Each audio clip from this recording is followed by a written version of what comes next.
Óscar Andrade fue entrevistado en Bajo la Lupa y argumentando que tenía que irse, se levantó de la entrevista y se fue. Tenemos el Lo placer vemos. y agradecemos el tiempo para con nuestro programa, la buena predisposición al senador por el partido, por el Frente Amplio, Óscar Andrade. Buenos días. ¿Qué tal? ¿Cómo están? Buen día. Buen día, buen día. ¿Anda bien? Un gusto estar por acá. Bueno, me alegro.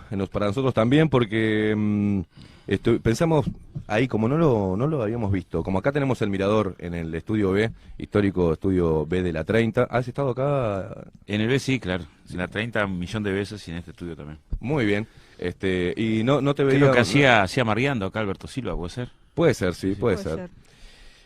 Mucho para hablar, mucho trabajo a nivel parlamentario con este tema. Obviamente el tema, Con todos, sí, tema Manini y presupuesto. Ahora coinciden los dos, vamos, Manini y presupuesto, y además hay una agenda bastante intensa de las comisiones. A mí me toca presidir asuntos laborales donde transitan un montón de dilemas. Algunos tienen que ver con el presupuesto por denuncias que llegan de distintas agremiaciones, otros no, pero sí hay una agenda importante. En ese sentido se está manejando y poniendo bajo la lupa también el tema del teletrabajo y cómo lograr la regulación. Hay un proyecto de ley que como todo proyecto de ley laboral tiene dos puntas. Por ejemplo, el sector empresarial, cuando va al proyecto de ley de teletrabajo, opina que no tiene que haber limitación horaria, opina que el empleado es responsable si se accidenta, opina que el empleado tiene que hacerse cargo de los costos del teletrabajo, que la empresa es la que dispone cuándo teletrabajo sí, teletrabajo no, y desde el planteo de los trabajadores y del movimiento social entienden que el teletrabajo tiene que mantener los derechos laborales, mantener la regulación horaria, el derecho a la desconexión. O sea,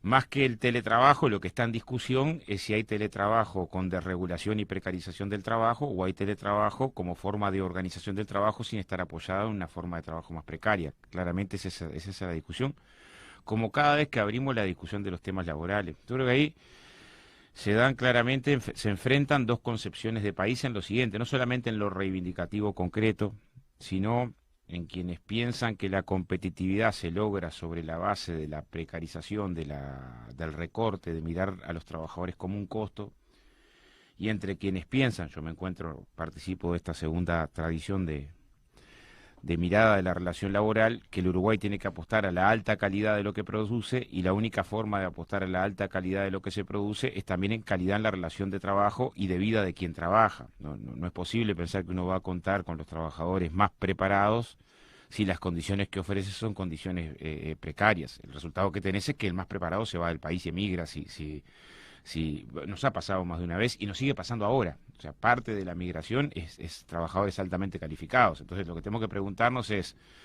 La clásica fuga de cerebros, ¿no? Que se dice. Pero no solamente en términos científicos, la comunidad científica sí, es una parte, pero a ver, vos tenés de repente el soldador más calificado, el instrumentista más calificado, que también emigra porque encuentra condiciones laborales mejores en otro lugar. Entonces, ahí hay una diferencia que es bastante profunda y que la tendríamos que discutir mucho más.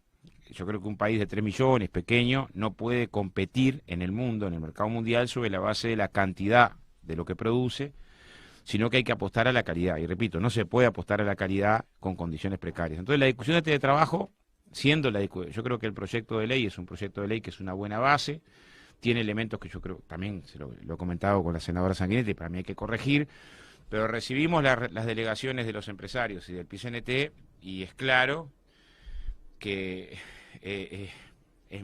dicho de alguna forma en caricatura, las cámaras empresariales lo que nos plantean es corregir lo que está bien, en nuestra opinión, y la central yo creo que apunta bien en la dirección de tener cuidado de que no se utilice este mecanismo como un mecanismo que termine sirviendo para perjudicar las formas de los derechos laborales, ¿no? A modo de ejemplo, ¿cuál sería, digamos, el modelo a replicar que, según ustedes, sería el que estaría bueno para Uruguay? Hay un acuerdo marco europeo de teletrabajo que es del año 2002, que me parece que en realidad contiene algunos principios que son importantes, como esto de la voluntariedad, de que tiene que estar a cargo de la empresa los costos del teletrabajo, para que no sea una herramienta para... Hay un manual de buenas prácticas en la Argentina, hay buenas experiencias internacionales. Y hay de las otras. Y en general, cuando no hay ninguna ley, lo que surge es la ley de la selva. Se organiza el teletrabajo en cualquier condición. Y en un momento de desempleo, de incertidumbre, es cuando más hay que tener cuidado en la protección laboral, porque es cuando más fácilmente, a ver, yo si pierdo el trabajo acá y a la semana consigo trabajo en otro lado, no voy a tolerar que me violenten las condiciones de trabajo. Pero si pierdo el trabajo acá y lo que tengo como horizonte, que puedo estar 3 años sin conseguir trabajo, la circunstancia que pasa es que, bueno, terminás aceptando a cualquier trabajador, y sobre todo individualmente te pasa eso, terminás agarrado a un fierro caliente. Entonces, en este contexto es donde más hay. Por eso es que yo soy tan crítico de lo que acaba de resolver el Banco de Previsión Social, que es establecer que si una empresa te pagan fuera de caja, te puede regular por el sueldo que quiera y no respetar el sueldo, como era hasta ahora, el sueldo de la rama de actividad. Me parece que es una invitación, un despropósito, aparte que lo haga el Banco de Previsión Social, una invitación a la informalidad laboral. O sea, hasta hoy, entonces, si la empresa era constructora, y yo soy un trabajador de la construcción, no me podés regularizar por el sueldo mínimo, tenés que regularizarme por el sueldo de la actividad. Ese cambio de criterio... El Frente Amplio ha logrado bajar la informalidad en los 15 años. No, a ver, la informalidad está en un 41%. O sea, eso no ha logrado tampoco el Frente Amplio... No, la informalidad laboral estaba en un 41% y bajó un 25%. Pero este 25%... Porque después de la pandemia, le digo Oscar, pues salieron 400.000, no sé, sí, claro. Mismo 400.000 personas trabajando en la informalidad. Lo sabíamos antes de la pandemia. O sea, antes de la pandemia de 2019 sabíamos que había... Es un número alto. Claro. Para un país de 3 millones, 400.000 capaz si me dejás contestar, ese es un tema que me gustaría... Yo lo voy a dejar contestar, pero quiero preguntar también. Porque... Claro, que me gustaría dejar claro. Tenemos un 23% de informalidad, es 24%. Es el más bajo de América Latina, sigue siendo alto. ¿Cómo se reparte ese porcentaje de informalidad? Hay un 13% de informalidad que son trabajadores cuenta propia con local, o sea, pequeño comercio, unipersonales, digamos. Y hay un 11% de informalidad que son asalariados. Esa es la informalidad más dura. Ese nivel de informalidad estaba en un 41%. Es un 41% y estás en un 24%. Bajó la informalidad, o sea, es más, es el proceso de mayor formalización del trabajo en la historia del país. O sea, porque a veces me dicen, no, pero ustedes están tomando el 2004, que es después de la crisis, donde la informalidad laboral era un 40%, pero si tomás la actividad privada, o sea, sacás los empleados públicos, si tomás solo la actividad privada, la informalidad laboral era más de la mitad de los trabajadores. O sea, más de la mitad de los trabajadores estaban fuera de caja. Entonces, si vos tenías más de la mitad de los trabajadores privados fuera de caja, y hoy el número de fuera de caja es 11-12% de trabajadores asalariados, es evidente que bajó la formalización. ¿Cuál es el otro dato más contundente? La cantidad de trabajadores registrados en el BPS. Tenías 900.000, pasaste a 1.400.000. Ahí no hay estudio estadístico, es objetivo. ¿Quiere decir que todos los trabajadores están en caja? No, no todos los trabajadores están en caja. Se avanzó mucho el trabajo doméstico. Tenías menos de un 20% de trabajadoras domésticas en caja, ya tenés un 60%, pero sigue habiendo un 40% de trabajadoras domésticas que están fuera de caja. Entonces, en el terreno de la formalización laboral, en la historia del Uruguay no hubo proceso mayor de formalización laboral que los 15 años de gobierno. ¿Quiere decir que todos estamos en caja? No, pero el descenso es indisimulable. En la construcción, que es el que más conozco, es igual. El nivel de informalidad laboral en la construcción era de cerca de un 70%. Y no estamos hablando del trabajador que va a hacer una changa a la casa del vecino. Estamos hablando de que se hicieron en obra tomada, barrios privados, sí. Barrios privados enteros. O sea, vos podés ir a La Tabona, podés ir a la zonas de Punta del Este. O sea, mansiones, o sea, no era... Yo trabajé en la construcción, Andrade, y hice casas en barrios no para ese lado. Bueno, totalmente negro, desprotegido. Lo que estoy diciendo es que para ese lado, donde vos decís, no, capaz que una vecina te pidió para colocar una puerta en el asentamiento, hiciste una changa, ¿cómo va a poder? No, yo he hecho reformas Ahora, en este caso, La Unión, por reformas profundas de mucho dinero eran hechas absolutamente fuera de la formalidad. Eso se redujo sustantivamente, lo reconocen todos los actores, lo reconoce la Cámara de la Construcción, lo reconoce el Sindicato de la Construcción, la Sociedad de Arquitectos. Entonces, ¿había 400.000 uruguayos en la informalidad? Sí, bastante menos de los arriba de 700 y pico mil de uruguayos que estaban en la informalidad en el 2004. O sea, si no la foto, es como que diga, ¿hay un 8% de pobreza? ¿Te interpela? Sí. Pero no es un dato menor, el 2004, los números saliendo de una crisis salada, como ahora también influyen los números la pandemia, ¿no? Por eso voy al 99. Año 99, 10 años de crecimiento económico. Del 90 al 99 creció la economía. Después de 10 años de crecimiento económico, ¿cuál era la informalidad? 41%, ¿no? O sea, saco el 2002, ¿no? Sacás el 2002, antes del 2002. Antes del 2002. Antes del 2002, la informalidad laboral, porque la informalidad laboral, uno de los aspectos que tiene, ¿En qué ramas de actividad hay mayor informalidad laboral? Donde no hay presencia de trabajadores organizados.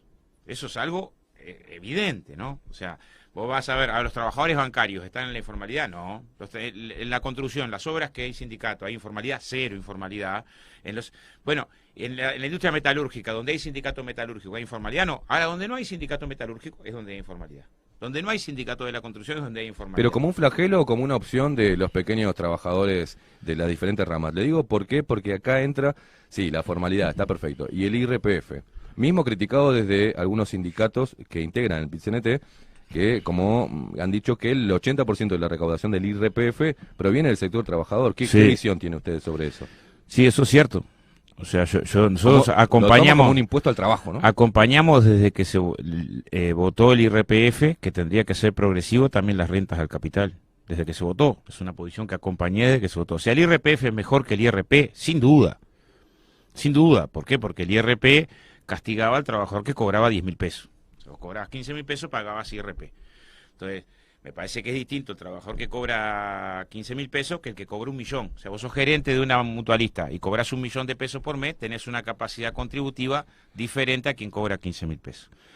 ¿Qué es lo mejor que tiene el IRPF? Tiene dos o tres cosas que mejoran con respecto al impuesto anterior.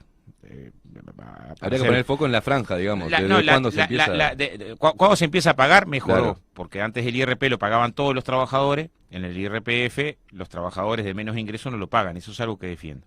Segunda cosa que yo defiendo del IRPF es que tiene elementos que te permiten atender más tu situación. Antes el IRP, si vos pagabas alquiler, no te importaba el Estado. O sea, recaudaba lo mismo, pagaras o no pagar alquiler. Te podés descontar si pagas alquiler, podés descontar si tenés más gurises, si tenés un gurí en situación de discapacidad, podés aportar con un único familiar. Esos son elementos que mejoran lo que había. ¿En qué yo no comparto con respecto a la reforma tributaria? En que el IRPF a los salarios es gradual, entonces el trabajador de 1.000.000 de pesos paga mayor porcentaje que el trabajador de 20.000 pesos, que no paga nada, o de 50, eso me parece bien, pero en las rentas al capital no es gradual.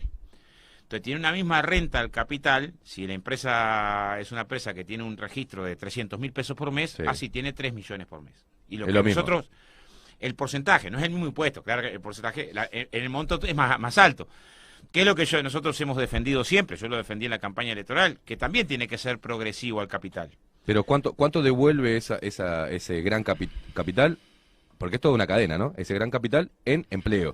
Pues hemos tenido un presidente, Tabaré Vázquez, que fue muy claro con eso, que dijo que fue criticado el Frente Amplio por no gravar al capital, pero no lo hacían estratégicamente al reclamo de la gente de generar puestos de trabajo genuinos. Sí, por eso, pero eso vos si pagás IRPF al capital, si invertís, no se te paga, no se te cobra impuesto por lo que invertís en trabajo. Ya por ejemplo, yo tuve de ganancia 5 millones en una empresa.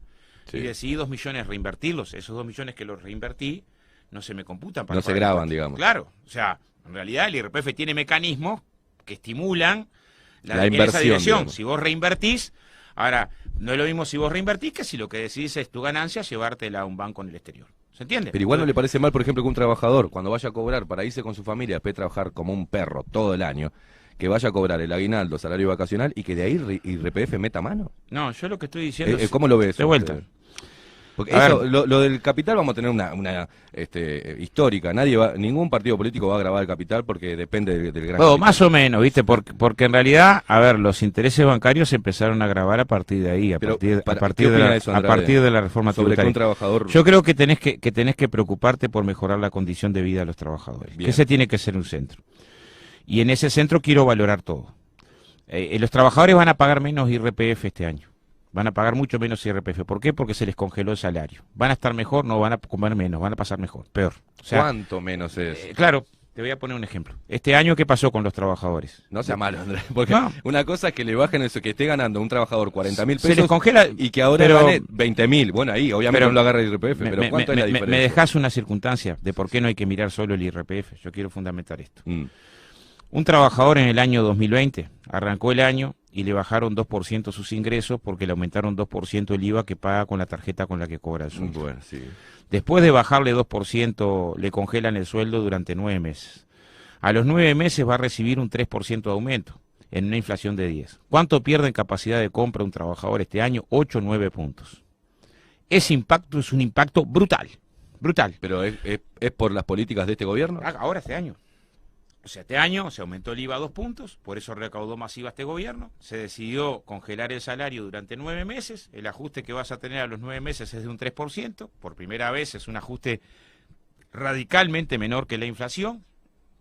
Garantizás pérdida salarial con una inflación de 10. Entonces, si tu capacidad de compra aumentó 1 y la inflación aumentó 10, más Sí, ese es el ABC de la economía, ¿no? Brutal. O sea, este año los trabajadores y los jubilados, porque en el caso de los públicos se les congela por un año, solamente se aplica. Entonces, cuando yo miro la perspectiva, no es lo mismo decir, mira, yo pago 100 de impuestos, pero mi salario aumenta 5 puntos por arriba de la inflación. Pero, por favor, ¿me entendés? Entonces, lo que tengo que mirar de los trabajadores es decir, a ver, ¿cuál era mi condición? Supongamos, yo soy un trabajador del año 2004, cobro el salario mínimo, 1.380 pesos.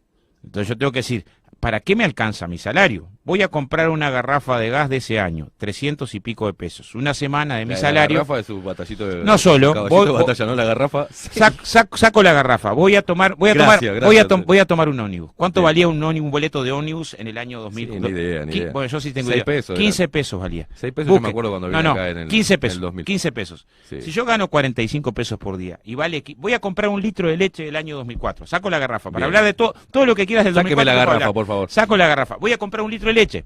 Yo gano 50 pesos por día. Voy a comprar un litro de leche. ¿Cuánto me sale en el 2004? 9 pesos. O sea, un 20% de mi salario del día se me fue en un litro de leche. Sí. Voy a pagar la luz. Supongamos que yo pago 200 kilowatts de luz, que es lo que paga una familia tipo, sin muchos chirimbolos, digámosle, Sí. en el año 2004. 600 pesos. Casi la mitad de un salario mínimo. Se te iba en poder pagar la luz. Entonces, lo que estoy diciendo es, lo que tengo que mirar es si mi condición de vida mejoró o empeoró. ¿Cuánto vale un salario mínimo? ¿Cuánto está el salario mínimo hoy? 16.000 pesos. 16.000 pesos. ¿Cuánto vale un alquiler hoy por hoy? No, 16.000 pesos. Entonces, No, pero te hago Usted me lleva al 2004, obviamente Claro. que pasaron muchas cosas del 2004 ahora. Yo voy ahora. El poder... el litro de leche de ahora, ¿cuánto vale? Saquemos el gobierno. El litro de leche ahora vale Oscar, 32. Oscar, saquemos... Supongo senador. que sabes cuánto vale un boleto, ¿no? No, tengo auto. Pero Hace rato pero que no... No, yo pero tengo más o auto. menos uno sabe cuando sabe un Y estoy boleto, pagando... cuánto paga de luz. No, porque no, hace rato que no viajo. Me decís que los salarios no Me espera un mejoraron, segundo, me no espera un- mejoraron me lo espera que un tienen que segundo. mejorar. Seguro que no. Las políticas utilizadas por el Frente Amplio, usted puede dar un montón de estadísticas que siempre hace eso y me parece perfecto porque tiene mucha información estadística. Yo a lo que voy, como a usted también le gusta y al Partido Comunista, ir a la realidad, ¿no? Mismo Mujica ha dicho mucho biribiri, pero acá el trabajador no tiene para comprar. Pero saquemos este gobierno. ¿Usted le gusta irse para atrás? Bueno, vayámonos, saquemos este nuevo gobierno dentro del Frente Amplio. ¿Cuánto era el sueldo mínimo hace 2 años atrás? 3. El sueldo mínimo que dejó el Frente Amplio es de 16.000 pesos. 16.000 pesos. Sí. 16.000 pesos, Sí. Oscar. 16.000 pesos. ¿Qué poder de compra? ¿Cuánto vale la canasta mínima hace 2 años atrás? ¿Cómo la dejó el Frente Amplio? ¿Cuál es la canasta mínima? La canasta básica. Porque, a ver, hay 3 Hay 2 canastas. lecturas, una No, de 3. 80.000, otra de... no, ¿cuánto es la que es usted, que- la que usted no, se ajusta? es que hay 3 canastas. Yo lo que defendí, yo puedo hablar con hechos, no con... Sí, por eso. El hecho mío, a mí me tocó organizar la discusión salarial y la cuestión salarial en el sector de la construcción. Esa es mi experiencia concreta, no la teoría. Y mi experiencia concreta es que el salario del trabajador de la construcción era de $200. Esa era la experiencia concreta que teníamos en la industria de la construcción y salimos de la industria de la construcción con un salario de 1.000.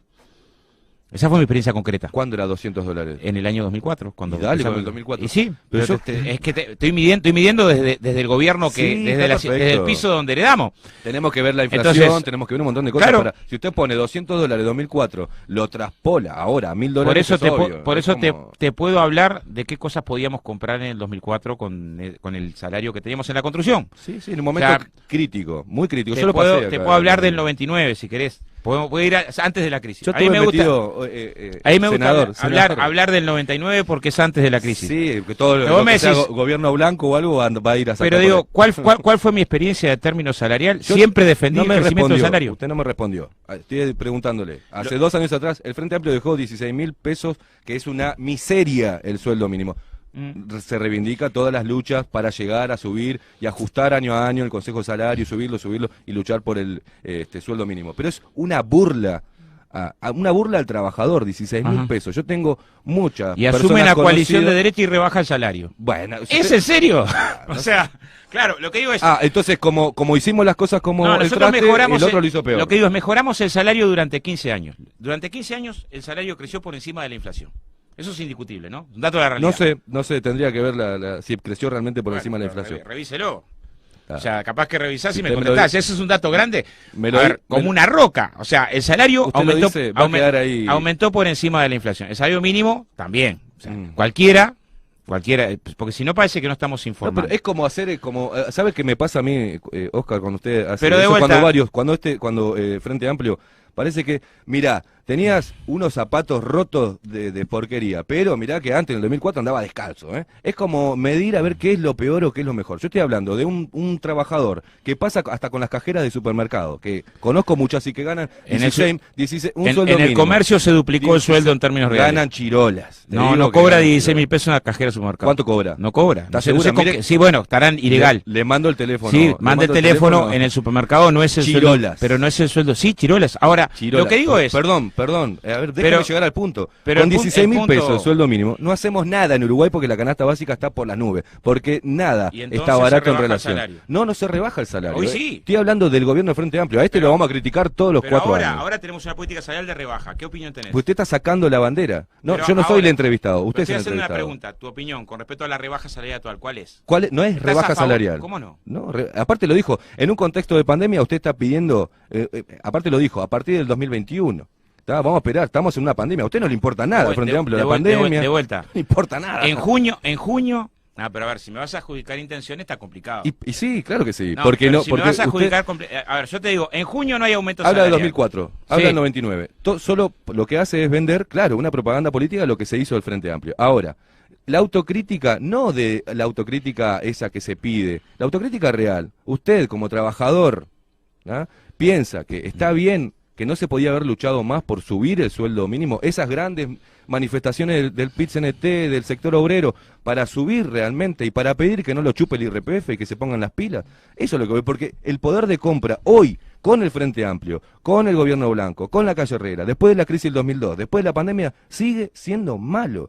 No se atiende realmente la canasta básica, está muy por arriba, y yo voy a comprar, Andrade, yo no soy burgués, tengo un auto que lo estoy pagando, le aviso por la duda, pero voy al supermercado y compras 2 boludeces y te valen 1.000 y pico de pesos, que no lo haces en el jornal diario.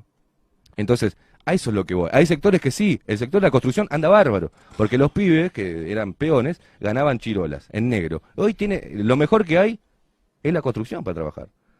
Es un gremio que pelea por el sueldo.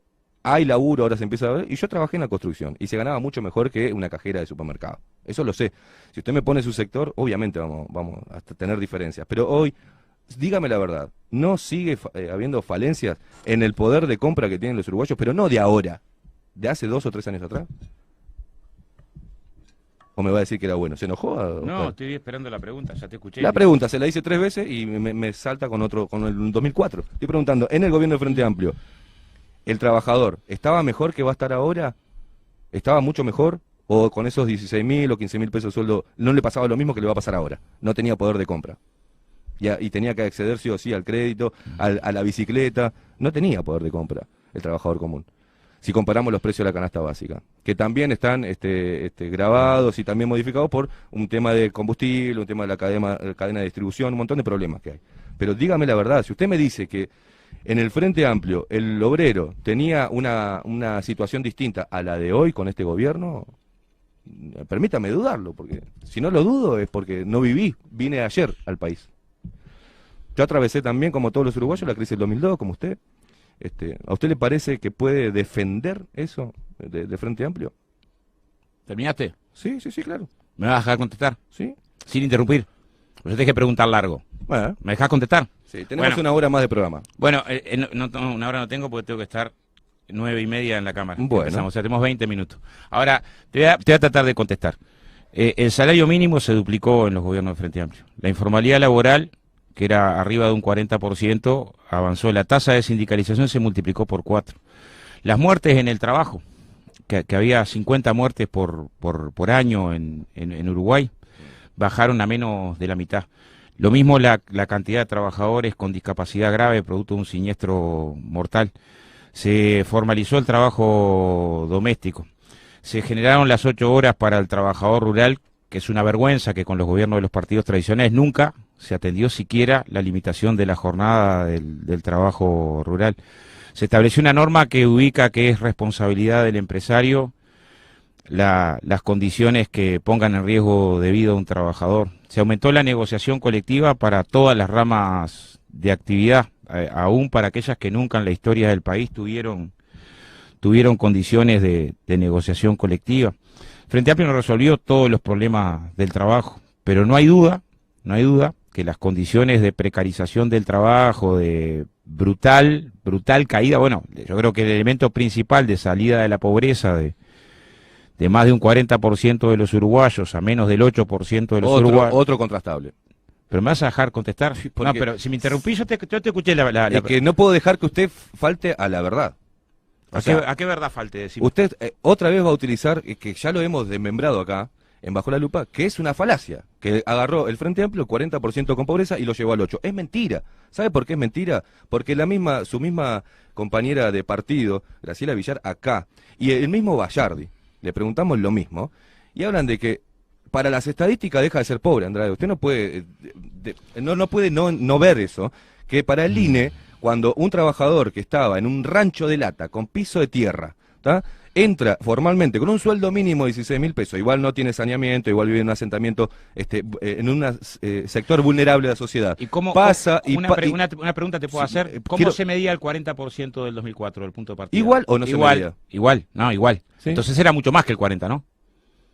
Sí, ¿Estamos de acuerdo? Puede ser, claro. Ahí está. Sí, puede ser Entonces, que había más todavía. Si se medía igual en las dos puntas, también había más. Usted la diferencia es que piensa que yo estoy a favor de un partido político. Déjeme terminar. Yo lo que te digo es que la pobreza... Pero estaba contestando y me interrumpiste. Porque yo no puedo permitir que usted le diga a la gente en un micrófono que el Frente Amplio bajó del 40% al 8%. Cuando hay la misma cantidad de asentamientos y la misma cantidad de personas pobres. Igual, en los dos lados medía igual la pobreza. Cuando la medís multidimensional, también baja. Graciela Villar dijo, siguen siendo pobres, pero salen de las estadísticas, salen de la línea de vulnerabilidad, pero siguen siendo pobres. Entonces, ahora hay que corregir. Y usted es un hombre de estadística, me extraña que no haya investigado este tema y haya dicho, no, perdón, es el 40% a un 8% que salió de la línea de vulnerabilidad. Queda mucho por hacer, sigue habiendo la misma cantidad de pobres. En el 2000, ¿a usted le gustan las estadísticas? En el 2006, que se hizo el primer censo, había 190... No se hizo el primer censo, se hizo en el 96. Bueno, ¿cuánto había? Duplicaba. ¿Cuánto? O sea, no importa lo que hicieron los partidos tradicionales, que hicieron sí mal trabajo. Estoy hablando de su fuerza política y ustedes en el poder. Yo estoy hablando de que no te olvides de la foto, que no fue el primer censo. No, hubo antes. Yo vine en el 2002, vine antes a Uruguay también. Y pasé gobierno de Sanguinetti. No te olvides del censo en el 96. No había laburo. No te olvides del censo en 96, porque esa foto de que duplicó la cantidad de asentamientos de 100.000 a casi 200.000 es dramática, ¿no? No, yo estoy hablando de 2006. Te voy a poner un segundo. Usted no me bifurque. 2006. Te voy a poner un segundo dato para 2006. Para que lo manejes. ¿Cuánto había? El primer censo que se hace, 2006. ¿Sabes cuál era la situación de problemas estructurales? Ve que usted lleva. ¿Sabes cuál era? No me contesta lo que le digo. Te estoy haciendo una pregunta porque me parece que está bueno que amplíes. Y si usted no me deja ampliar, 2006, 192.000 pobres ante el censo. 2019, 200.000 pobres, la misma cantidad. Bueno. ¿Y cómo hacemos entonces? Voy a tratar de terminar de contestar la pregunta que estaba tratando de contestar cuando me interrumpiste. Entonces, ¿qué se hace por los trabajadores? Si no lo interrumpo, habla usted solo, Andrade. Ese es el tema. Y hay muchos temas hay muchos, pero me quedan muy pocos minutos. Tengo que irme porque tengo sesión de la Cámara ahora 9:30. Bueno, bárbaro. Entonces, para terminar de contestar la pregunta, ¿qué se hace por los trabajadores? No puede ser retórica. Tiene que ser una práctica de qué se hace por los trabajadores. Entonces, a mí me tocó participar de esto, no relatar. No soy analista. O sea, me tocó ser parte. Entonces, ¿de dónde te tocó ser parte? Desde un sector importante, porque la industria de la construcción moviliza 50.000 trabajadores. Es verdad. ¿Cuál es la realidad que tuvimos en la industria de la construcción en este periodo? Y que trabajamos 48 horas por semana y logramos bajar a 44 sin pérdida de salario, una bandera histórica. Que logramos superar las formas de contratación a término, logrando el fondo de cesantía y retiro para la industria de la construcción. Que logramos ampliar el fondo social de la construcción. Fíjate, me hablas de mejoras para los trabajadores. Nosotros en sustanciales, digo. Pero quiero que me dejes por favor terminar. Si no es muy difícil, de verdad. Si no podés venir, hablás, yo qué sé. Pero si me invitás, está bueno, capaz que si no es un debate, si es una entrevista, está bueno que me dejes poder contestar. Yo me debo a la gente. Cuando usted dice un número que está mal, tengo que corregir. ¿Cuál de estos está mal? Lo de la pobreza del 40 al 8. Sí, en los dos lados se mide igual. Cuando era un 40% también había mucho más de Usted pobres. me dice que no hay... Que no, hay un yo lo que 8% digo de es, también había mucho más de un 40%. No Cuando importa, yo estoy hablando sí, de pero su gobierno. a mí sí me importa, porque lo que digo, cuando estoy comparando... Estamos ahora, 2020. Cuando estamos comparando igual. También en el 40% de pobreza era mucho más la pobreza de un 40%, porque también el que estaba en un rancho de cotanero y por ingreso superaba la línea de la pobreza se lo consideraba no pobre. O sea, No está estamos, mal censado. estamos midiendo igual. Lo que estoy diciendo es, lo que bajó de un 40% a un 8%, estamos midiendo igual en una punta que en la otra punta. Entonces, si es criticable el 8 del año 2019, es igual de criticable el 40% del año 2004, que era mucho más que el 40%. Entonces, probablemente, cuando miremos la pobreza, capaz que en vez de un 8 es mucho más, pero también es mucho más que... Lo mismo más es del 40 en el punto de partida. Lo que no podés hacer, porque sería una incoherencia absoluta, es criticar la metodología en el 2020 y no acordarte que es la misma metodología que se usaba en el 2004. ¿Me explico? ¿La metodología de qué? La misma metodología para mirar los pobres. De medición. Para mirar quién es entra. Internacional. Por eso, es internacional. En el 2004 se usaba esa. Si acá es mucho más que el 8, acá es mucho más que el 40. ¿Se entiende? O sea que no hay que confiar en esa cifra. No, en el yo lo 2004. que digo es que lo que estamos midiendo es igual, acá o acá. No me podés cuestionar la metodología acá y pensar que el punto de partida no es cuestionable. Ahora vos, sí, sigo a lo que estaba explicando. Bien. Entonces, a ver. No lo entendí igual, pero bien.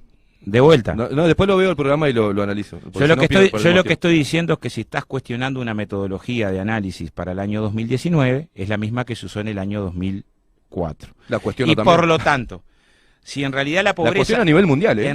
Está bien, pero si en realidad la pobreza era mucho más que el 8 en el año 2019, que es así si se mide multidimensionalmente, es mayor el porcentaje, también en la medición multidimensional te da mucho más en el año 2004. Había que cambiar Por lo tanto, lo que no cambia es la pendiente a la baja.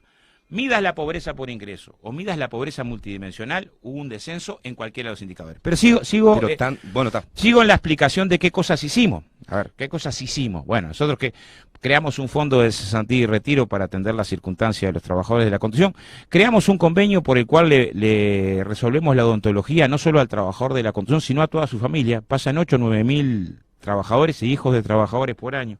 Creamos un fondo, un sistema de becas para los hijos de los trabajadores que hacen universidad, de la cual participan hoy cerca de 2.000 gurises que están siendo becados por un fondo que se construyó desde la industria de la construcción. Generamos una condición de un viático alimentación, de un nuevo sistema de categoría. Generamos un componente en el marco de la industria de la construcción para atender la situación de la vivienda en la construcción. Fíjate que el Fondo de Vivienda de la Construcción, que es un fondo específico... Los quiero aprovechar los últimos minutos para meternos en la campaña. Bueno, yo estoy tratando de contestar la pregunta. Pasa que si me interrumpís menos, podríamos haber hablado más. Ahora, generamos un fondo y está bueno que poder explicar de esto, porque del otro lado acá me decimos, ¿y quién hizo más? Yo voy a decir lo que estoy diciendo. A mí no es mi trabajo decir quién hizo más. Pero no lo traje para que haga propaganda política, lo traje para analizar los temas de ayer y de hoy. Está bien, pero ¿sabes lo que pasa? Yo lo que te digo es... Vos me haces una pregunta sobre la condición de los trabajadores y la mejora de los trabajadores. Estoy tratando de contestar en qué cosas, porque muchas no se saben. Y capaz que hay gente que opina porque no sabe. A ver, como esto de la medición de la pobreza. Yo te pregunto a vos, ¿cuál es el papel del Fondo de Vivienda de la Construcción? Seguramente no tenés idea. No, usted está metido, usted es político, yo soy periodista. No, pero eso no es político, eso es un hecho de la realidad. A ver, hay un fondo de vivienda construido en la negociación colectiva. Usted capaz no está acostumbrado a este tipo de entrevistas, ¿no? Pero como periodista yo tengo que cuestionar los números que está dando, porque si no, le estoy dejando que usted haga propaganda política, no es la idea. Usted ha hecho propaganda política y tiene todos los medios para hacerlo, y es más, la mayoría de las entrevistas usted habla y no deja... Y los periodistas no le dicen, no, esto no es así. Bueno, no es entonces así. decime que entonces, no es así. Yo lo único que quiero es que usted me responda con la mano en el corazón. ¿Cuáles son los datos del Fondo de Vivienda de la Construcción? Ni idea. Yo quiero que usted me diga no tenés ni idea y la gente capaz que quiere saber, le informo. Pero usted va a hablar de lo que usted quiere hablar. Yo tengo acá unas preguntas que me gustaría hacerle. Pero me hiciste una pregunta acerca de las condiciones de los trabajadores. Le hablamos de la pobreza, usted me salió a hacernos propaganda. Estabas hablando del salario recién. Del salario Bueno, es lo mismo. Ahora estoy tratando de contestar. Si me dejás... Pero nadie está diciendo que el Frente Amplio no hizo cosas buenas por el trabajador. Amplio, estoy hablando de las cosas que cambiaron en estos 15 años. Pero está bárbaro, y se aplaude. No las hizo solo el Frente Amplio. Entonces, se entregaron fondos de vivienda. ¿En qué implica?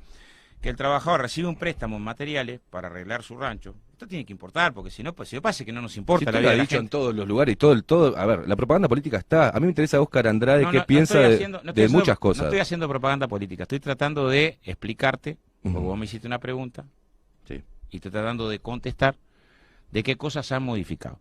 Voy a poner otro ejemplo. los trabajadores de los aserraderos, a mí me tocó atender a los trabajadores de los aserraderos, tenían un nivel de informalidad escandaloso, cobraban el mínimo nacional y no tenían ninguna cobertura por inclemencias de tiempo y anda más. Bueno, en la industria de la construcción, vos si trabajaste en la construcción sabés que antes en la construcción, cuando perdía jornales por factores climáticos, el trabajador perdía el jornal entero. Y eso se logró cambiar después de muchísimos años de lucha y de negociación y de organización. Y hoy el trabajador, cuando se pierde por factores climáticos, que antes, las circunstancias, es porque es decir que esto que es información es propaganda política, es un dato de la realidad. Antes el trabajador de la construcción, cuando había lluvia o yo era independiente de la construcción, tenía un grupo de trabajo. Pero me dejás terminar de explicar. Es diferente si no, la visión, si no puedo informar a la ciudadanía. Bien. A la audiencia. Perdía el jornal. Y a partir del año 2011 logramos que 6 horas de ese jornal se obligara a que estuvieran cubiertas y por lo tanto generó una condición que un sector que tenía enormes dificultades. Voy a seguir hablando de qué cosas cambiaron. Antes no teníamos un año de seguro de desempleo para el mayor de 50 años. Eso se logró a partir del diálogo de seguridad social. Y las condiciones de un trabajador, como estás hablando de qué cosas cambiaron para los trabajadores, me parece que es una pregunta interesante, pero que si me la dejas contestar, porque si no queda por la mitad. Yo pregunté qué cosas cambiaron para los trabajadores. Sí, qué cosas cambiaron para los trabajadores en los 15 años de gobierno del Frente. Cuando escuches el programa Vuelta vas a ver que esa fue la pregunta que estaba contestando. Okay. Entonces, 2 de cada 3 trabajadores de la actividad privada, 2 de cada 3 no se podían jubilar. ¿Por qué? Porque producto de esa informalidad que existió durante todos los 90, de arriba de un 40%, que si vas a la actividad privada era todavía mayor, tenías una circunstancia que no tenías posibilidad de completar 35 años aportados a la caja. Bueno, se modificó y se flexibilizó el acceso a las jubilaciones. Eso fue en los gobiernos del Frente Amplio, no en otro gobierno, ¿no? Que antes tenías que tener 35 años aportados efectivamente. Se bajó a 30, pero además se generó una condición que si tenés 28 años aportados, tenés una prejubilación de 2 años, porque a esa edad, tenés que saber, cualquiera lo sabe, que cuando tenés 58, 60 años, es mucho más difícil conseguir trabajo que cuando tenés 30. Mucho más difícil conseguir trabajo, ¿no? Hicimos varios estudios en el diálogo de seguridad social que explicaban eso. ¿Qué más mejoró para la mujer trabajadora? En términos de mejora concreta, específica, que se amplió la condición para acceder a la jubilación, otorgándole a la trabajadora por cada hijo que tiene, 1 año para la jubilación. ¿Qué otra cosa mejoró para los trabajadores? Los días de licencia por estudio. Un trabajador que trabajaba y además quería estudiar tenía 0 días de licencia por estudio antes que llegara el Frente Amplio al gobierno. Y ahora tiene días de licencia por estudio. También días de licencia por paternidad. No tenía ni siquiera un día de licencia por ni siquiera. Y se felicita. Ni siquiera, pero déjame terminar de explicar. Pero se va a comer todo el programa explicándome de todo lo que hizo Frente Amplio. Y si fue la pregunta que me hiciste, no, yo le pregunté el poder de compra de 16.000 pesos de sueldo mínimo y le pregunté qué pasó con la cifra de los pobres que usted sigue diciendo que del 40 al Frente lo bajó al 8. Bueno, le estoy preguntando cómo se mide. Lo bueno que llegamos a un arreglo que usted tampoco está de acuerdo cómo se mide la pobreza, ¿no? A nivel mundial. No, yo creo que la pobreza es multidimensional. Pero no hoy. Bien. A ver. Lo puedo llevar porque usted se tiene que ir y yo tengo un montón de preguntas que me Pero bueno, podemos volver. Está la puerta abierta y vamos a hablar de eso. A la cámara. Pero le hago lo que está pasando hoy, Manini y Ríos. Vamos a hacer conceptual porque si no se va todo el programa. El secuestro para usted, Óscar Andrade, el secuestro, la tortura y la muerte de personas que simplemente piensan distinto a un gobierno dictatorial son aberrantes, ¿verdad? Es un tema muy complejo lo de Manini. Yo lo que digo pero la pregunta, ¿ves que usted nos pregunta? No. El terrorismo de Estado es aberrante. Bien. ¿Qué diferencia encuentra, en el relato de Gilberto Vázquez, Nino Gavazo y otros militares represores a las cartas del Tribunal de Honor, a lo que hizo Jorge Vázquez, por ejemplo, encargado de secuestrar y torturar a Sergio Molaguero durante el 69, Díaz en 1972, o las declaraciones de las hermanas Topolansky detallando cómo secuestraron y ejecutaban a personas, la muerte de Pascasio Báez? Sí. ¿Qué opina al respecto? Que la ley de amnistía lo que estableció para los casos de delitos de sangre, que quienes habían cometido delitos de sangre no eran amnistiados, sino que lo que se les contemplaba, es el artículo 9 de la ley de amnistía, es que por cada año de cárcel que estuvieron, todos estos que me estás nombrando, se les computaba como 3. Entonces se abrió un periodo de un tribunal de 120 días donde lo que vos hacías, mira, a vos te vamos a dar 20 años de prisión por tal homicidio, pero tuviste ya 14 años acá y como fueron en condiciones de prisión de tortura, por esa condición no quedabas amnistiado por homicidio. ¿Se entiende? Sí, eso lo sabemos. El tema es que piensa usted sobre las muertes. A ver, estoy hablando de la diferencia. El terrorismo de Estado, que es un crimen contra la humanidad, ¿no? Y los responsables del terrorismo de Estado no pasaron un día presos. No pasaron un día presos. Y hay 300 causas de responsables de terrorismo de Estado que hay que investigar. Sobre lo otro, lo que se estableció por parte del Poder Legislativo es que se pagaba de esa forma, ¿no? O sea, no era que quedabas amnistiado, sino que se te computaba, pues como la prisión eran condiciones extraordinariamente hostiles, 3 años por cada uno. Pero bueno. Terrorismo de Estado, la última y se va, la última y lo dejamos libre, así no está tan incómodo. Es que no, el Parlamento Europeo aprobó, el Parlamento lo comprometemos entonces al aire que vuelva. Se levanta en vivo, se levanta en vivo. Se va en vivo. Tengo Distanciamiento. Algo nunca visto. Una falta de respeto igual, estimado. No, te tendrían que haber avisado que tengo 9:30, son y 21. No me avisaron. Lo esperamos nuevamente, Andrade. Lo esperamos nuevamente. Dale. Hasta luego.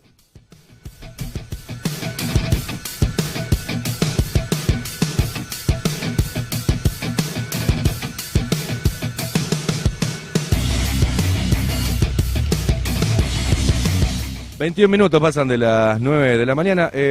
Un pintoresco... Inédito. Momento en Bajo la Lupa. Quizás no está acostumbrado, Oscar Andrade, a las preguntas, ¿no? A las preguntas molestas. Tenía que irse, ¿no? Es senador, no nos olvidemos si tenía que estar puntual en la Cámara. Igual. No se hace. Algo que nunca había visto en un programa periodístico. Nunca jamás. nos pasó. No. Jamás. Pero bueno, Pero siempre hay una primera vez. Sí. Y ya que me restan a mí minutos, porque él hablaba le quería preguntar eso, de terrorismo de Estado, ¿no? El discurso que hay es, las muertes son distintas por terrorismo de Estado que otras muertes por ejemplo, los guerrilleros, ¿no? Pero el Parlamento Europeo, era lo que le iba a preguntar, que tenía, ¿no? Lo quería llevar y él, como siempre, Andrade, el Parlamento Europeo aprobó el 19 de septiembre de 2019 la denominada Resolución sobre la importancia de la memoria histórica europea para el futuro en Europa, que condena los crímenes cometidos por los regímenes nazi y comunista, ¿no? A lo largo del siglo XX.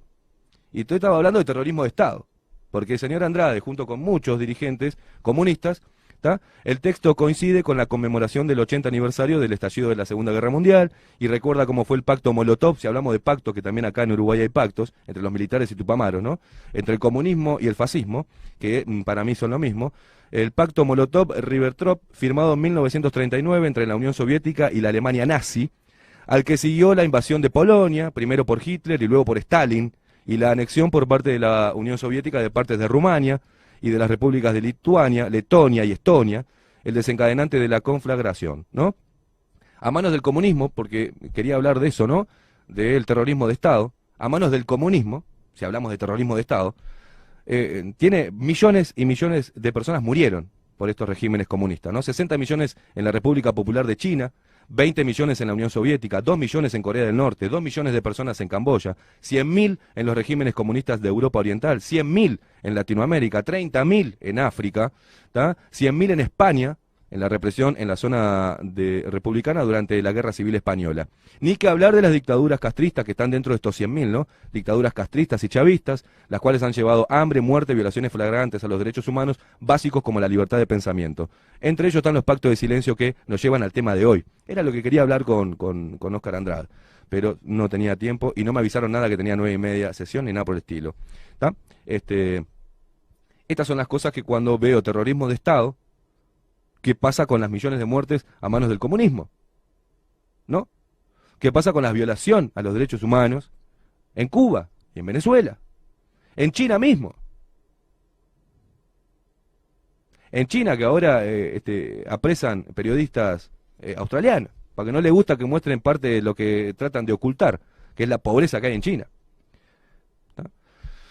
No sé, una pena. Lo invitaremos para hablar sobre todo este tema. Por ahí le damos tiempo para que se prepare para hablar de estos temas con más datos, ¿no? Pero... Sí, que no tenga que estar atado, digamos, atado al tiempo. Me hubiesen avisado, lo hubiésemos invitado a las 8, entonces del Parlamento, tenía que irse. Claro. Vamos a agregar, bueno, los mensajes de la gente son muchos. Aquí nos mandan una lista que no sé si la leemos toda, Queimada, eso lo dejo a su criterio. Vamos a hacer así, Mariana. Mire, son casi, ya le digo, 90 y 100, 101, 102, no las vamos a leer todas, son 109 empresas, me mandan aquí el listado, que cerraron. Bueno, pero es la eterna discusión, ¿no? Es la eterna discusión y no hay... yo lamento no haber podido... De 45 molinos con quedan 3. ¿no? Igual vamos Uruguay. a, públicamente, él dijo que no tenía problema, vamos a invitarlo de vuelta a Oscar Andrade y vamos a debatir sobre estos temas, ¿no? Sobre el terrorismo de Estado, qué pasa. También le quería preguntar, y se nos fue Mariana, pero él pertenece al Partido Comunista del Uruguay.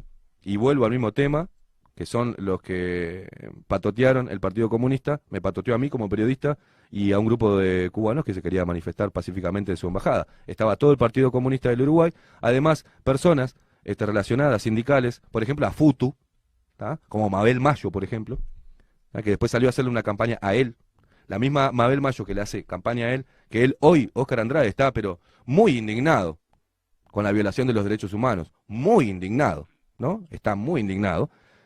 Me parece raro que no se indigne con lo que pasó en 2018 y en el 2019, perdón, 2019 y 2020, frente a la Embajada de Cuba, porque Mabel Mayo, que me decía, que está en el video, este es un milico, por mí, no lo deje pasar, y era la que mandaba la batuta ahí, es profesora de secundaria, de UTU, ¿no?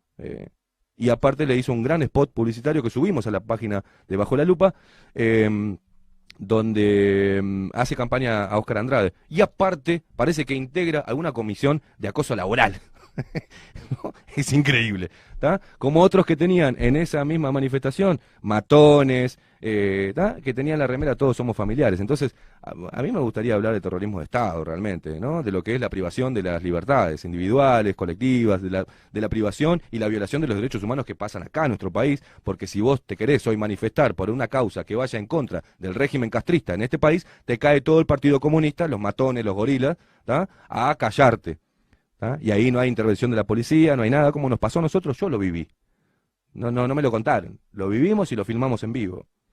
Entonces, hay cosas, él se enojaba porque no me dejas contestar. Si lo dejamos a Óscar Andrade, al senador, habla todo el programa y te lo dirige. Había mucho para hablar, estaba para hablar UPM, mucho, pero él se extiende. La estrategia también. La estrategia de todos los políticos es extenderse en la respuesta para comerte el programa y no dejarte preguntar lo que querías preguntar. Pero igual, vaya la aclaración, que todo lo que se está diciendo en este momento era lo que queríamos hablar con él, que ya dijo, sí. llamen ya le dimos el próximo programa de qué se va a tratar, así le damos tiempo para que y con más tiempo para que él conteste. Desde las 7 si quiere, arrancamos con él, hacemos 3 horas de entrevista hablando del comunismo, el fascismo, ¿tá? Y la pobreza real que hay en nuestro país, y a la cual, como China, por ejemplo, régimen comunista, que ha mentido, ¿tá? Las cifras de pobreza, ¿tá? Y está siendo observado también por mentir, porque en China hay muchos flagelos que ahora después de la pausa te vamos a dar un pantallazo de qué pasa en China, ¿tá? Y cómo se mide la pobreza también a nivel mundial y cómo se tergiversan y se esconde la pobreza cada uno de los países, cada uno de los países esconde la pobreza de las encuestas, ¿tá? La esconde de los índices, ¿tá? La esconde, porque no le sirve a nivel mundial decir que son una manga de fracasados. Fracasaron muchos modelos, entre ellos el comunismo, ¿tá? Que también con un gobierno comunista se pasa hambre, hay pobreza y se violan derechos humanos. Pausa, quédate ahí, ya venimos. Bajo la Lupa 2020 por Radio Nacional CX30. Bajo la Lupa, periodismo independiente. Ya volvemos.